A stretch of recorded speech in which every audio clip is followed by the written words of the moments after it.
Well, it's wonderful to have you back with us. Thanks so much for joining us today. Thank you, Peter, for having me. Always good to have you. And of course, people can catch you on somewhere where I never delve, which is Instagram, instagram.com/, Tera underscore Dahl. That I think that's the best place to find you, Tera. Yes, it is. Yes. Apart from on WarRoom regularly and Real America Voice. But Real America's Voice. obviously all of that. And I know that many of the viewers will have seen your couple of weeks actually long postings from Israel. And I'm really delighted that you made the time today to come on and to share some of those experiences, because I think you talked to a lot of commentators, military experts, politicians, but actually to talk to someone who's been there on the ground is fairly rare, I think. So I'm looking forward to finding out. But tell us, how do you get there? I guess you don't just get there are lots of flights cancelled. So I guess it's not just a case of going and booking a ticket with any regular airline, is it? You can get there. I went to Greece and then from Athens, then I flew into Israel. But the airlines are limited now. Definitely the US airlines are limited. They do not fly in and out of Israel. But there's options to fly. There's a lot of flights still that are coming in and out. But the airport in Tel Aviv was very quiet. But there was more, I think, more people and more flights than I anticipated. Okay. Okay. Um, what was the conversation? Because you're no stranger to going to war zones. When I was last over, after my WarRoom slot, Steve was regaling me with stories of him talking to you in far-flung places. So I guess most people would think, oh, it sounds a bit iffy, but it for you, it's part of the job, I guess.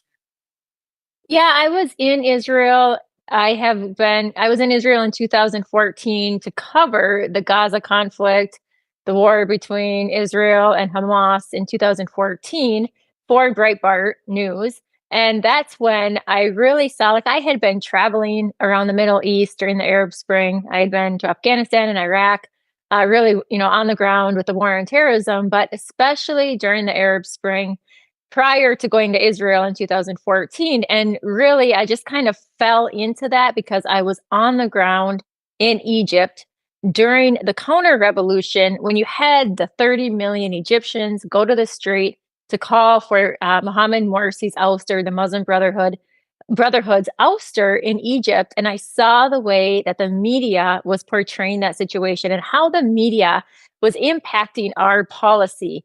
And I saw that it was impacting the Pentagon, it was impacting Congress, because that's how they viewed it. That was their lens on the situation. And so that's how I started to really understand the need for accurate reporting on the ground.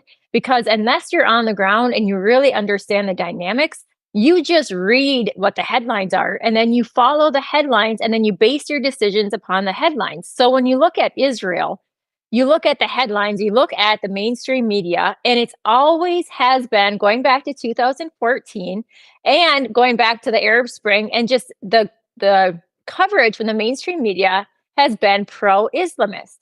And that's what I noticed. I noticed that back in 2012, 2013, they were very much pro-Muslim Brotherhood. And so when you look at Israel, you look at the war with Hamas. Obviously, Hamas is the military arm of the Muslim Brotherhood. That is the mainstream media, and the angle of it has been very pro Hamas and anti-Israel, restraining Israel. And so it was so important when I was there in 2014 because I saw that how the mainstream media, and a lot of times they report from Gaza. So you have the mainstream media reporters that are actually in Gaza. Well, if you're reporting from Gaza and you're surrounded by Hamas, you're not going to be very pro Israel. It's going to impact your reporting because you're afraid for your life, for one thing. But you also have, it's just the angle of the mainstream media. And so going on the ground for this war, I knew, because I had already covered the Middle East conflicts and the war, that it's so important to get that perspective, because of, you can't just follow the headlines. And you're seeing how tainted it is. For an example, with the hospitals, how Hamas uses hospitals. And then when Israel hits back at the hospital, then it's Israel's fault and they get charged with war crimes. Well, actually, Hamas uses hospitals and schools for their military headquarters, and they launch their rocket attacks from from the hospitals, from the schools, and they use the children. And so, Peter, when I went there, I knew it's so important to be able to get on the ground and to be able to write accurately of what's happening. And that's exactly what I saw, and that definitely was worthwhile because it changes your perspective.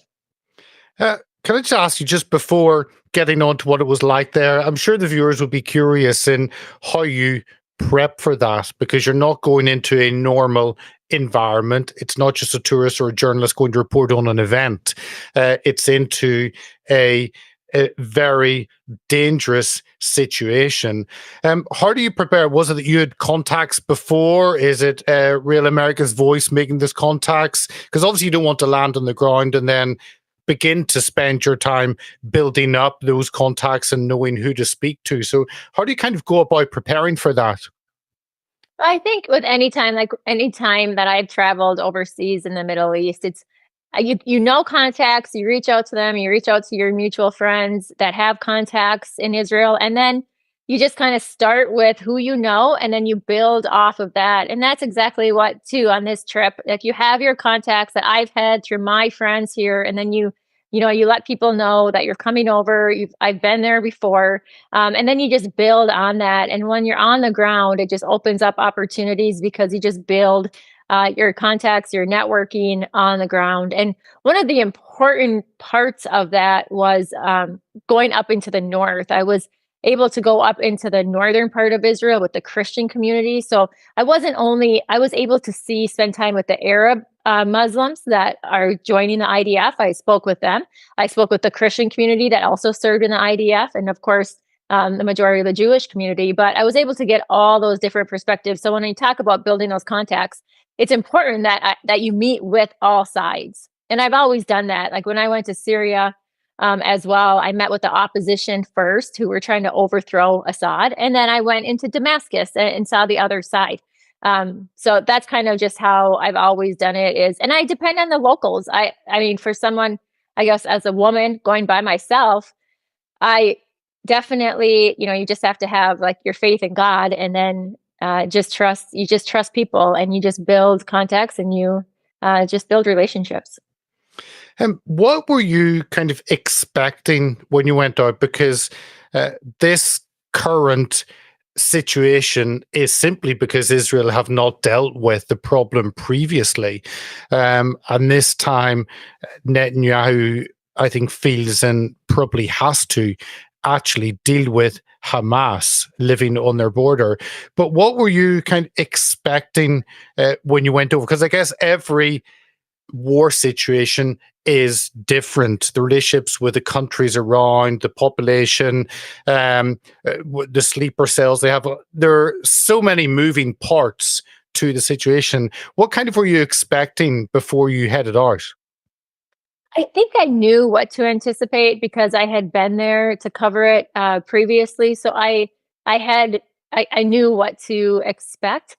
But as far as when we talk about preparing for this, like going into Israel, you would think there's so many, people that were traveling there that had I think one of the highest tourism times before everything got canceled. It was just, they were packed with tours. And one thing that is always, since I went there before a couple times, and then now this trip, is that Israel is constantly living under siege. So as like for me going to visit during a wartime, this is the normal for them, Peter. This is how they live.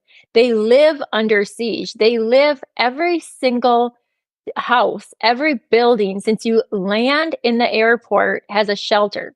No matter where you are, every single place you're at, whether it's a restaurant, whether it's a home, if it's a school, if it's a playground, they all have shelters. And just think of that, how abnormal that is that they get hit. Since Hamas launched the attack on October 7th, they've been hit with 10,000 rockets from Hamas. 10,000 rockets. But it is the normal life for them. And the Iron Dome intercepts the majority of them. But when the Iron Dome does not intercept them, the shrapnel kills people. if that rocket hits, that can take out like a huge, that could kill so many people, those rockets. And they take, you take it for granted because of the Iron Dome. But there's multiple times, even like when I was there for my limited time, that if it wasn't for the Iron Dome, you would have been hit by that. You would have been impacted by the shrapnel. But that's not normal. So what they consider normal is not normal. So they constantly, so like for me to say you go over there and it looks like, wow, you're going into a war zone, that's how they live. That's how they live every day of their lives. Their children have to play in playgrounds that are actually shelters because they want the kids to make it, they don't want kids to feel like they're constantly under war and to live in fear. So what they do is they build their playgrounds as shelters. So when the kids are playing in the tunnels, it's actually a shelter for the kids. And so they only have a few seconds when they hear those sirens go off to be able to go into their shelters. But that's normal for them. So that's something that like it never surprises me just to see how they live their daily lives, going to school, going to their synagogues, just living their lives, going to work. But yet they're constantly under a rocket attack, constantly. And even the day after that I left, there was a terrorist attack right in Jerusalem. And that's how they live. Well, there in Israel, there are different parts of the society which engage in this situation differently. You have the military. Maybe you want to just give us some of your thoughts or experiences. You were talking to the military because they are actually on the front line. They're the ones that are trying to remove this, which has been a continual threat against Israel, Hamas. And I saw some of the interviews you had with different individuals in the military. Tell us about those conversations with the military. Well, I think the military they're very much focused and they're determined and they're resolute on eliminating Hamas. And they're not only on eliminating Hamas, but also Hezbollah. You have to keep in mind too that Hezbollah, there's 60,000 Israeli citizens that were evacuated out of the north and another 70,000 that were evacuated out of the south. And they're all living in the hotels right now. So you have tens of thousands, over almost 200,000 Israeli citizens that are evacuated right now because of the threat from Hamas and because of the threat from Hezbollah. And so what their perspective, what they were saying is that they're first focusing on Hamas and they're going to eliminate Hamas because just like in 2014, when they were resolute on eliminating Hamas, and then because of the international pressure, a lot because of the Obama administration, they pulled back and they stopped. Well, look what's happened now. Look at what has happened because they didn't finish Hamas back in 2014 or 2021 again. And then look at how they used that ceasefire from 2021. Basically, Hamas was in a ceasefire since 2021. And instead of honoring that ceasefire, they used it to rebuild, rearm, and plan October 7th.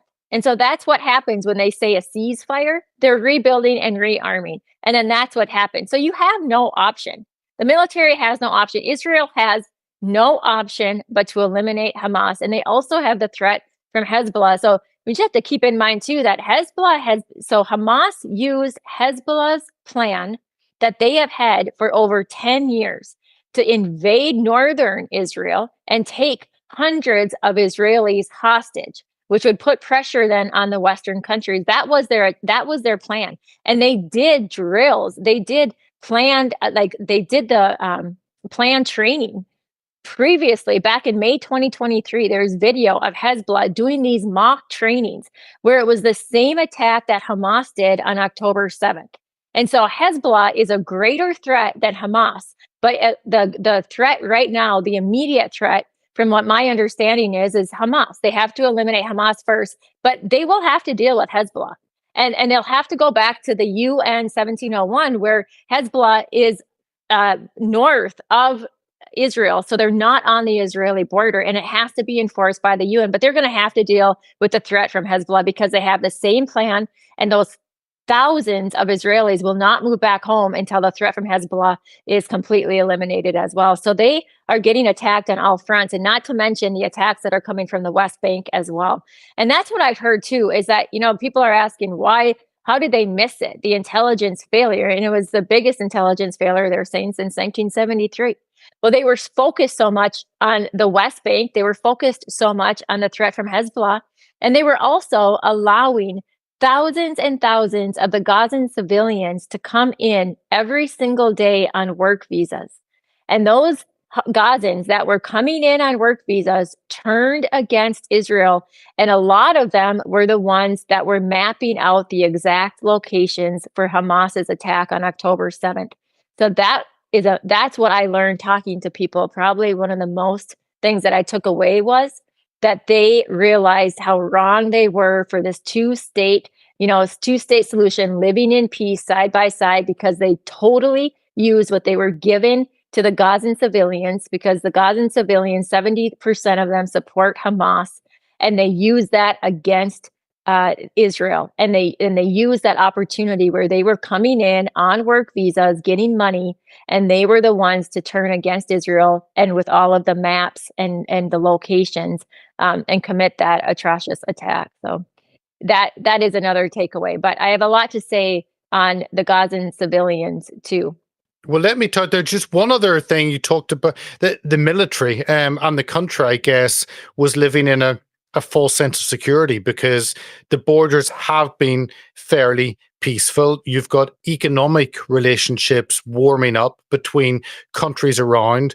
And you haven't actually, it's been a long time since I remember hearing of a suicide bomber in Israel on buses or trains, which used to hear of fairly often. That seems to have been eradicated, and with the borders more secure than before. Was it simply just a false sense of security? Israel thinking, actually, we've got economic benefits, and that's going to trump any inbuilt religious hatred which exists?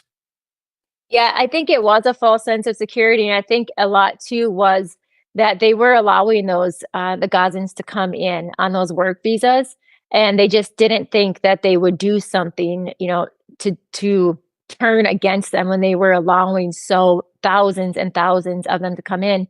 And one of what really stuck out to me was the kibbutzes that were the most attacks, the worst attacks that took place. The majority of them were the kind of thinking, they call them the liberal, the leftist, because they were the ones reaching out, to the Gazan civilians, to Hamas. Some of them, like one example was a lady who not only one lady, but there were other women as well that for years would bring in the civilians to the hospitals and take care of the children in Gaza. And they murdered her. And they murdered a lot of the people at the kibbutz who were the ones that believed that you could live side by side, the ones that believed that you could have that peace. And that is something that even people that believed for years and years and had been involved in some of like the peace agreements, they said that was their biggest eye opener, is how wrong they were. How wrong they were that you could have that two-state solution, live side by side, because there is they want to wipe Israel off the face of the earth. And that was a big wake-up call. And that's why I think the perspective is so different. And I heard that there has never been more of a unity within Israel to annihilate and eliminate Hamas than there is now. They said it's over 99% of Israel is all unified that you have to eliminate Hamas. And not only Hamas, but Hezbollah in the north as well. Let me come back to you on Israeli feeling. You mentioned you've got a lot to say on the actual people living in Gaza. I don't even want to call them Palestinians, but anyway, we'll not even delve down that rabbit hole. But those living in Gaza, they seem to, well, the world seems to want to blame Israel for the problems happening in Gaza under Hamas. And the world doesn't seem to actually have any issues with Hamas being the government and democracy not functioning, all of that. And it seems as though the people there, certainly the media, tell us that all their ire and anger is against Israel for their problems and not against Hamas. I mean, tell us about kind of what the conversations, what you learned about actually those people living in Gaza. That was something that I learned right away when we were at the kibbutz. They were talking about how people aren't mentioning, and they weren't talking about the 3,000 Gazan civilians that broke in and breached the wall after Hamas made the initial breach. There were thousands of Gazan civilians that all Palestinians that came in, and they stole trucks from the kibbutzes, and they stole and they looted within. They took TVs and they stole things, and those were the civilians. And so you see all these pro-Palestinian protests, and they're not pro-Palestinian. If they were pro-Palestinian, why doesn't Jordan take them in? Why doesn't Egypt take them in? Why don't these Arab countries take in these Palestinians that they seem to care so much about? Why? They don't want them. Nobody wants the Palestinians because they're 70% pro-Hamas, and they're indoctrinated since they're children. Which I'd love to touch on the UNRWA funding too, the UN funding, where this indoctrination is happening at the schools, and it's being funded by the US, by the EU, by the European countries, right? By the Western world for this indoctrination in these schools that is bringing up these little kids to kill Israelis. So that the Arab countries don't want them, but yet in the whole world, everybody seems to be pro-Palestinian, but they're not pro-Palestinian. They're pro-Hamas and they're anti-Israel. That's what that is. So I don't even call them pro-Palestinian rallies or protests. That's not what they are. They're not pro-Palestinian. They're anti-Israel and they're pro-Hamas. Yeah, we've seen that here. The people live, because the media again tell us that it's sad that the people in Gaza, and obviously you have many civilians caught up in this, civilians on both sides, and no one wants a war situation. It's not good for any country, but Israel didn't choose this. But you look at the people in Gaza, and on one side, it's the poor people there. They're living under a difficult government. But you've been to Arab Spring, different demonstrations. I know I've had many conversations with those who had lived behind the Iron Curtain in Eastern Europe. And you have uprisings, you have people uprising to overthrow those above them. And that may not be easy. And maybe me speaking as a Brit, it's easy for me to say that, but that's how history works. And surely the same thing should work in Gaza. If the people are unhappy with those above them, then they should overthrow them. Yeah, and I think actually you're seeing more of that right now. You're seeing where these Hamas members are surrendering in the masses. And I think you're seeing more of the people starting to turn against Hamas. But even like when you look at the statistics and the polling, you have 73% of the people that live in Gaza, the Palestinians, they support Hamas.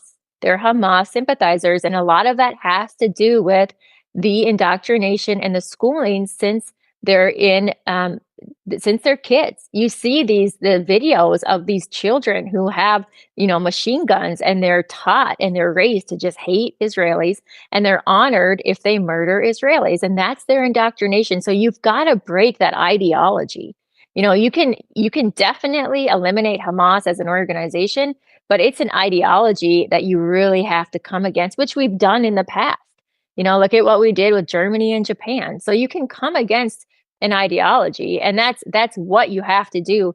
And so that is a whole different conversation. But But I am looking at how the people live. That is all, as you pointed out, it's all funded by the West. That perpetual hatred, that perpetual tension, when we've politicians talk about they want peace, but at the same time they're funding a terror organization and keeping that pocket of evil right on the edge, ready to kick off. You're right. It does seem to be that the West are guilty of what has happened. The UN is funding it. The UN is funding that ideology. The Western world is funding it. The United States is funding it. And under the Trump administration, they cut that funding to UNRWA. They cut the hundreds of millions of dollars to UNRWA, and Biden immediately restarted that funding again. And that funding goes directly to Hamas, and it goes directly to funding that ideology. And that's taking place in that school. So if you want to start with one thing to cut, which we could do right now, is eliminate UNRWA, completely eliminate UNRWA, and cut that funding that's going to UNRWA. But right now UNRWA has literally launched a Hamas campaign. That's what they're doing. They are the spokespeople for Hamas. And when you look them up and you look at the campaign that they're doing right now, you will see how they are basically launching a campaign, and it's with US funding and it's with UN funding. So just think of that. We're funding Hamas's campaign. UNRWA, tell us what that stands for. UN Refugee Program Okay. Agency. Okay, that does explain a lot.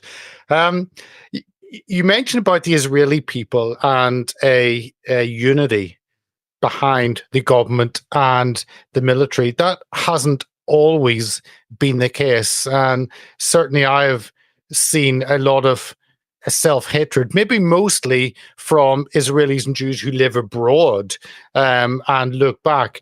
But with that unity, then that possibly does mean the job can be done. Tell us about that, your conversations with people. About the unity that's happening in Israel right now.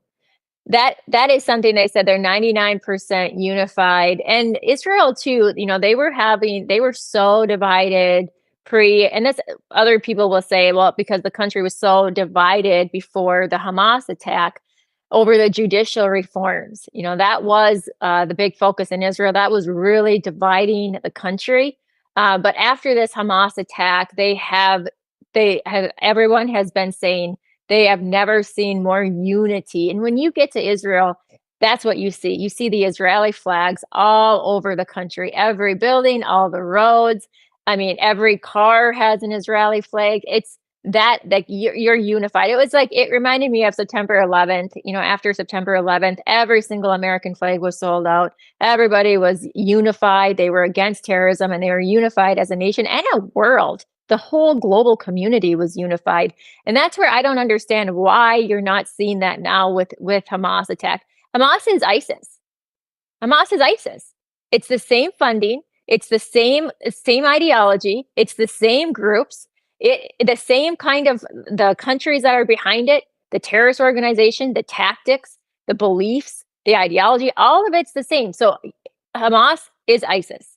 And the attacks that they did against the Israeli citizens when they killed babies, when they cut open pregnant women, when they raped women multiple times and then burned their bodies, they beheaded people.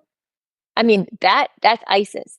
You can't even fathom having anyone that would even think that they could support Hamas right now or support ISIS. Just think of that if you had ISIS supporters. Think of the difference in the perspective that you would see if you had all of these students protesting for ISIS. You wouldn't see that. And if you held ISIS beliefs, you would be prosecuted, right? The FBI is going to be hunting at your door if you showed any kind of sympathy with ISIS. But why are they not doing that with Hamas? Hamas is ISIS. Hamas is a designated terrorist organization. They come from the same sources. There's no difference in them. But yet we're allowing this pro-Hamas, even in our campuses, sentiment. I mean, you should have the FBI at the door, even having that, just like it was with ISIS. You should have that same mentality towards Hamas. There's no reason in the 21st century to have a terrorist organization that commits those kind of barbaric, inhumane acts. I mean, there's no space for that. There should be zero tolerance for that. And the world should be united as we were all united with the United States on 9/11 when we all came together, for the war on global terrorism. That's what we're dealing with. This is a global war on terrorism. That's what we're fighting right now. And there should be no divide in that. And yet you're seeing it all over, especially in the UK. Oh, yeah, in the UK. I want to pick up on some of the military in the north and Hezbollah and surrounding, but let me ask you about that world support or pressure, how the media have responded. Europe have always been had a very uneasy relationship with Israel. Europe have traditionally sided with Arab nations against Israel. America's quite different, and America has generally been a bastion of support for Israel right from the beginning, from the modern day state. But what is that like? Because you have in campuses, as you see here, I guess in the States, a lot of pro Hamas, pro Palestinian, because people don't know any better. But generally, the media, up until they're still generally holding to be more pro-Israel, although you see that beginning to slip. And with the BBC, it maybe lasted a few days before it slipped. But I think in the US, it's lasted a lot longer. Tell us about that, because not only is there a military war, but there's a PR and media war as well. Yeah, and that was where I think it's starting to shift. I think right away there was all of that pressure and people saw that. I think the social media, China was behind a lot of that on TikTok. They were fomenting a lot of that anti-Israel. I think China was a lot behind that, especially on TikTok, social media. But I think you're seeing it start to swing now. And I think because people, when they see the videos and when they see it themselves, I think you can't defend it. Like, it was so barbaric and inhumane what they did. No one can defend it.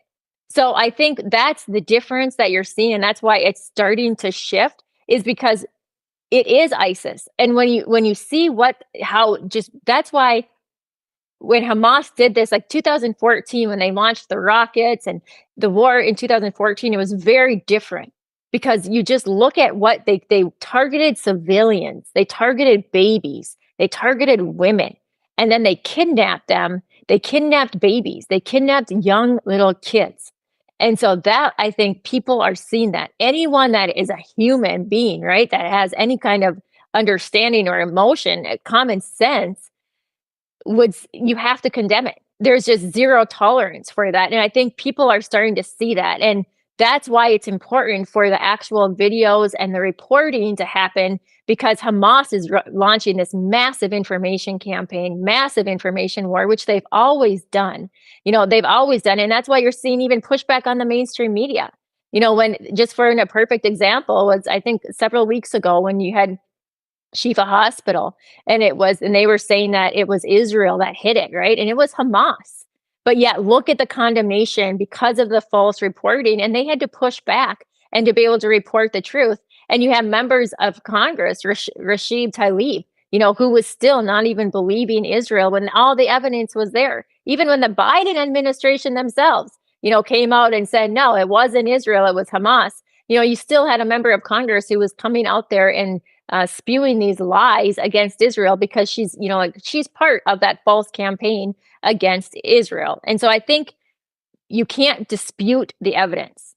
You just can't. No matter what, you just cannot dispute the evidence. And I think that's the information war that Israel they still have to battle it. They absolutely have to battle it. And that's why it was important to go on the ground too, because you have to see it yourself. You've got to report it firsthand.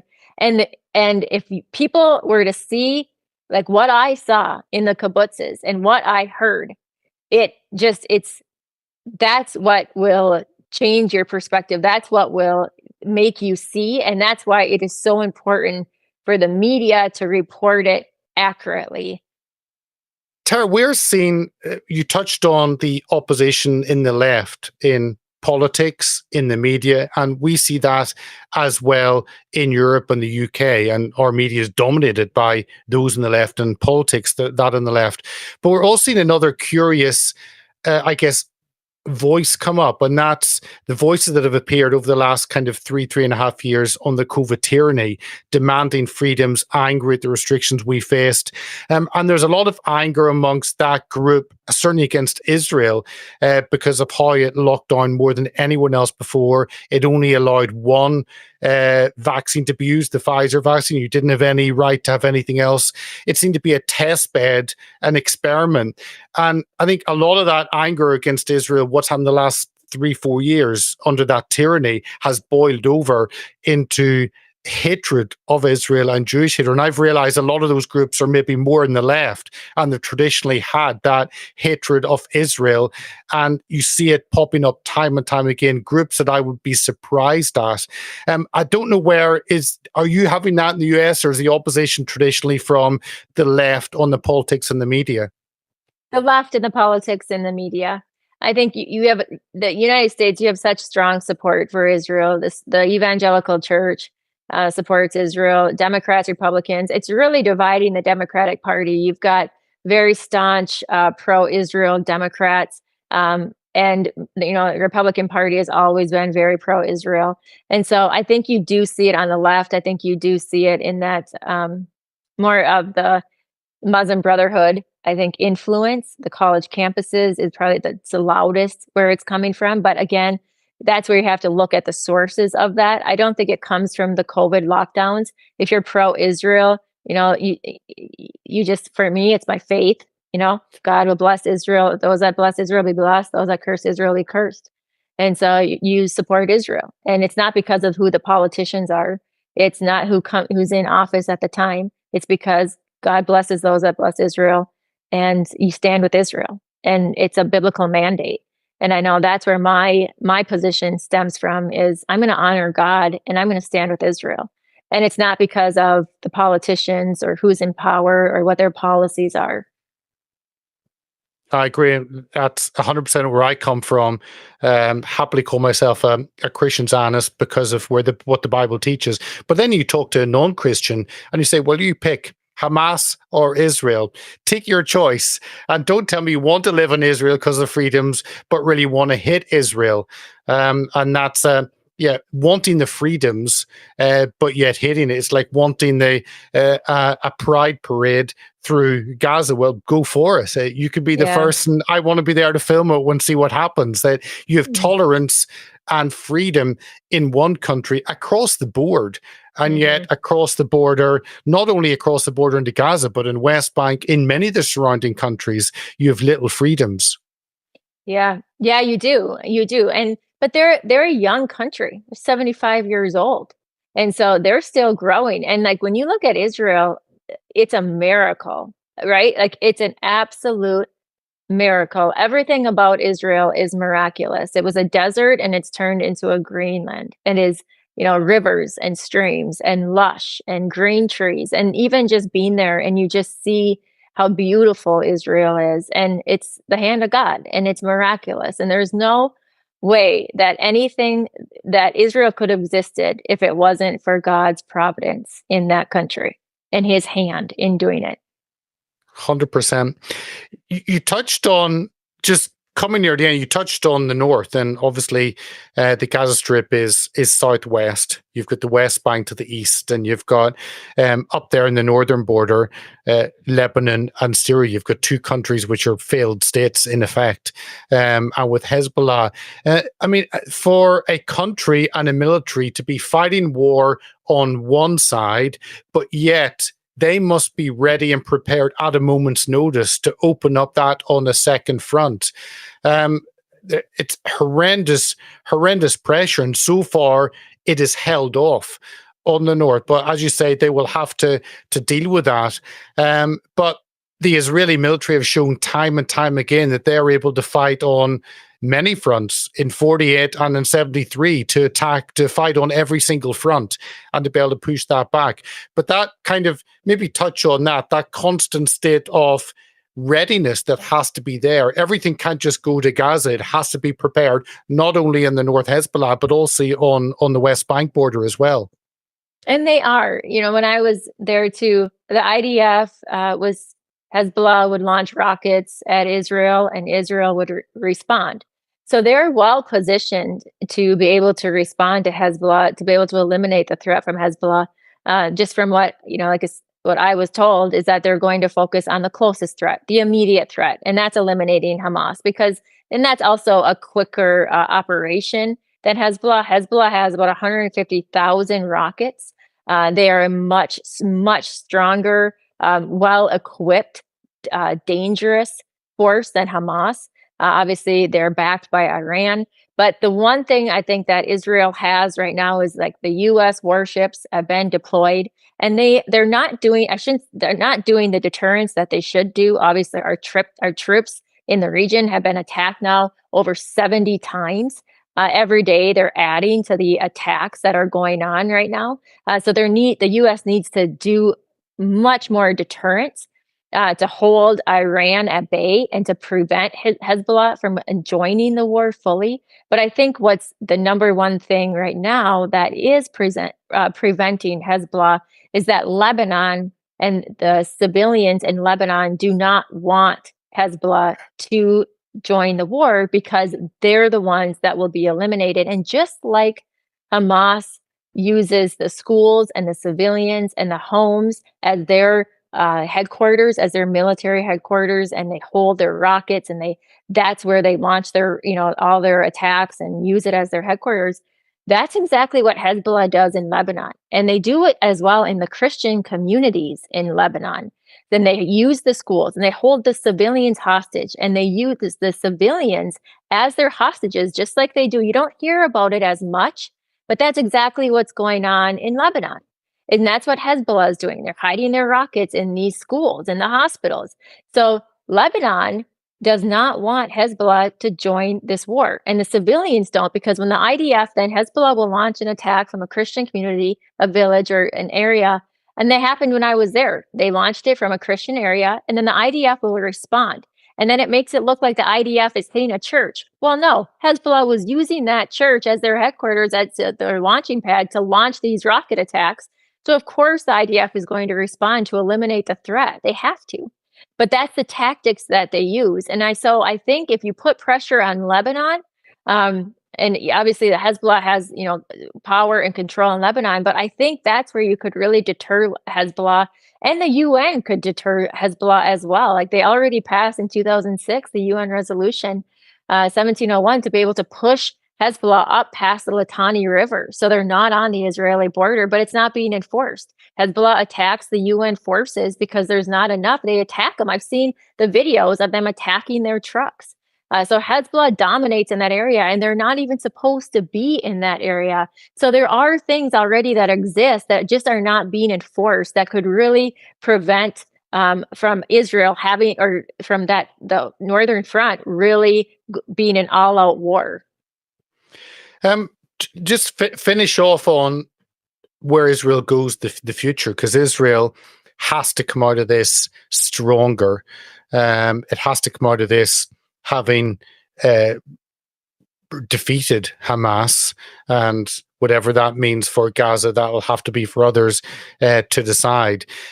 But militarily and security-wise, has come out the stronger. And then politically, how do you see that happening? Because Israeli politics has always been fractured, and what Benjamin Netanyahu's the great survivor, being PM, difference to third or fourth time now since '96.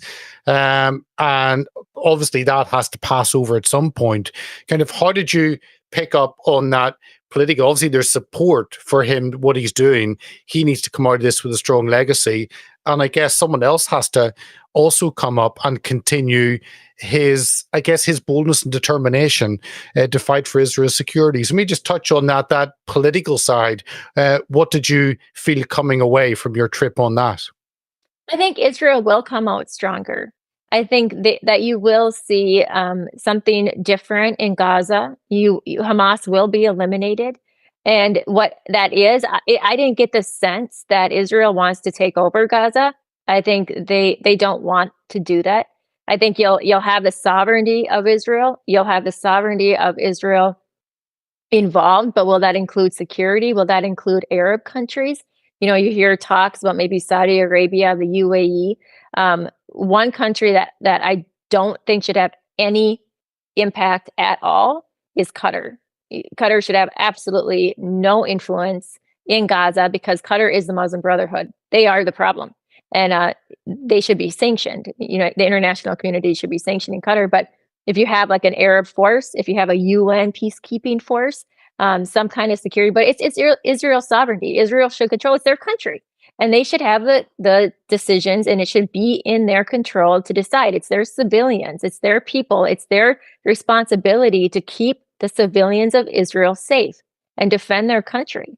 And so the US, I mean, the pressure from the Biden administration in any kind of way against Israel to have that sovereignty, that needs to be pushed back on, and that you need to allow Israel to be able to have that sovereignty. And also, I think the sovereignty as well over Judea and Samaria. The Palestinian Authority, it's not okay for Israel to live under siege.